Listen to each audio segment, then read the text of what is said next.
Student. এত বড় হয়েও আপনি স্কুলে পড়েন? আরে স্কুলের না, আমি ইউনিভার্সিটির স্টুডেন্ট। বুঝছি। You already know who I am. কি সমস্যা তোমাদের? হ্যাঁ, সমস্যা সমস্যা তো অনেক। দেশের কোটা সংস্কার করতে হবে, মেধাবী ও যোগ্যদের সুযোগ দিতে হবে। কিসের কোটা সংস্কার করতে হবে? কোটার কোনো সংস্কার করা হবে না। আপা যখন বলছে তো সব ঠিক আছে। মুক্তিযোদ্ধাদের নাতি নাতি নাকি মেধাবী না? সব মেধাবী কি রাজাকারদের সন্তানরা নাকি? চাইলাম অধিকার, হয়ে গেলাম রাজাকার। বাহ! আপার এই কথার উপর ভিত্তি করলে দেশের ৯৮% মানুষই তো রাজাকার, কারণ তাদের তো কোনো মুক্তিযোদ্ধা কোটা নেই। আর দেশের ৯৮% জনগণ হয় যদি রাজাকার, তবে তো দেশটা রাজাকারদেরই। আপনারা ২ ভাগ ফেরেশতারা না হয় অন্য কোথাও চলে যান, আর রাজাকারদের না হয় রাজাকারের মতো করে নিজের দেশে বাঁচতে দিন। আমরা না হয় ধরে নিই দেশে মুক্তিযোদ্ধার নাতি নাতনি ছেলে পেলে এই সব কিছু মিলে ১ কোটি মানুষ আছে। আর শুধুমাত্র এই ১ কোটি মানুষের জন্য যদি ৪০% কোটা বরাদ্দ থাকে, তাহলে ১৬ কোটির দেশে ১৫ কোটি মানুষের কি হবে?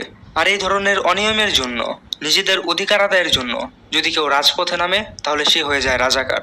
এইসবের বিরুদ্ধে আন্দোলন করলেই ছাত্রদের উপর করা হয় হামলা। হাজার হাজার ছাত্র এইসবে আহত হয়ে মৃত্যুর সাথে লড়াই করে। এই জন্য তুমি এইসব তুবলা পুতলি দিয়ে মারবা? হ্যাঁ, মানে আমরা হামলা করছি কারণ কারণ তুমি বলছো। কোনো কথা না, চলো।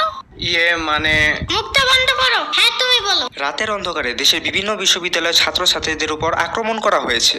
কি ঘটনা চেনা চেনা লাগে না? হ্যাঁ, ঠিক ১৯৭১ সালের ২৫শে মার্চ কালো রাতের মতোই ঘটনা। একটা ব্যাপার কি গভীরভাবে চিন্তা করে দেখেছেন? দেশের ২ থেকে ৩ লাখ মুক্তিযোদ্ধাদের জন্য এত কিছু, এত কোটা বরাদ্দ পায় তারা, কিন্তু ৩০ লক্ষ শহীদরা কি পেল?